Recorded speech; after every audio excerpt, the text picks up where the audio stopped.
Nag-iisang anak si Richard Vargas Yuzon na nakilala natin bilang si Chaz. Sa likod ng kanyang mga ngiti at pagpapatawa ay ang mabigat na kwento ng kanyang kabataan.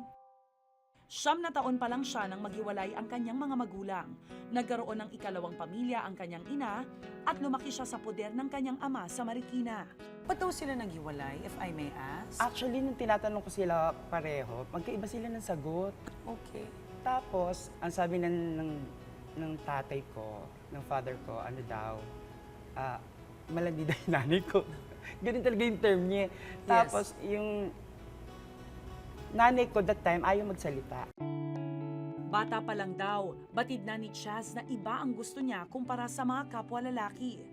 Pero tutol dito ang kanyang ama, kaya madalas siya nitong sinasaktan. Di ba yung sala set na kompleto, meron niyang square na parang upuan? Yun yung binabalibag niya sa akin, maliit pa ako.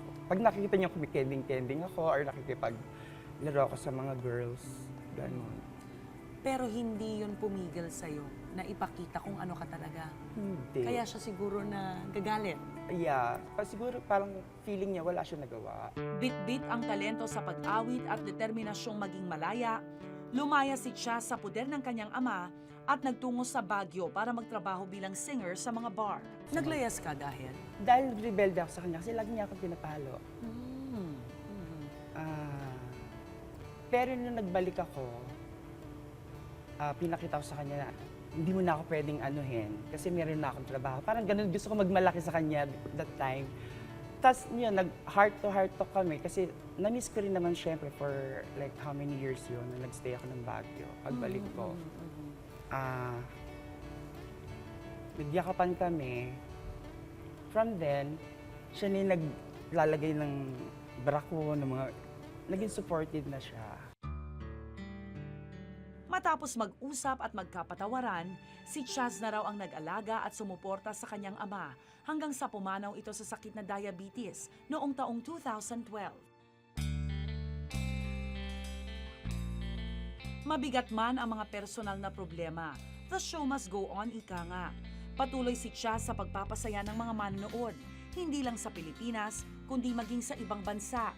Madalas din kasing nagpo-perform si Chaz para sa mga kababayan nating abroad. Can you describe the feeling na nandun ka at paano ka tinatanggap ng mga Pinoy? Pag nandun ako sa ibang bansa, ang pakiramdam ko, superstar ako. Lalo pa nakita nila si Nora Honor kapag may mga, may mga celebrities na pupunta doon. Talaga, excited Sobrang sila. excited, nag-buy talaga sila ng kahit gaano kamahal yung tickets.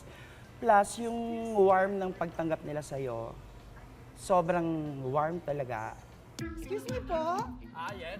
Bukod sa Wawawin, nasilayan din natin ang beauty ni Chaz sa ibang GMA shows. Kabilang na ang Celebrity Bluff noong 2015, Tonight with Arnold Clavio, Busy si Mark. Sabi ni Mark, kaya kung iglugan kita. at Mars noong 2016, at All-Star Videoke ngayong taon. Anong dream project mo? Comedy show. Comedy show. Na parang variety, yung may kantahan. Pero bukod sa kanyang trabaho, isa pa raw sa nagpapasaya ngayon kay Chaz ang kanyang US-based Filipino boyfriend. Ito kasing natatangi ko ngayon.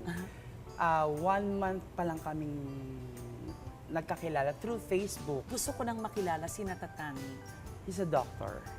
Okay. Ito bang si Doc ay magkikita kayo anytime soon? Yeah, may plano siyang umuwi next year. Kapag walang show o racket, dito lang daw sa kanyang bahay sa Quezon City mahahanap itong si Chaz. Hindi man daw halata, isa raw siyang certified homebody. Ayan, hello mga kapuso and welcome po sa aming bahay na medyo magulo pa kasi kalilipat lang po namin talaga ng bahay. And also meet my alagang pusa. Siya po ay isang tunay na kapusa. Ang pangalan niya ay Catherine, pero lalaki siya. Ipinakita rin niya sa amin ang makeup, accessories at wig na ginagamit niya sa mga show. Ito yung mga madalas kong dala araw-araw at gabi-gabi sa taping ng Wawawin at saka syempre sa mga gigs ko.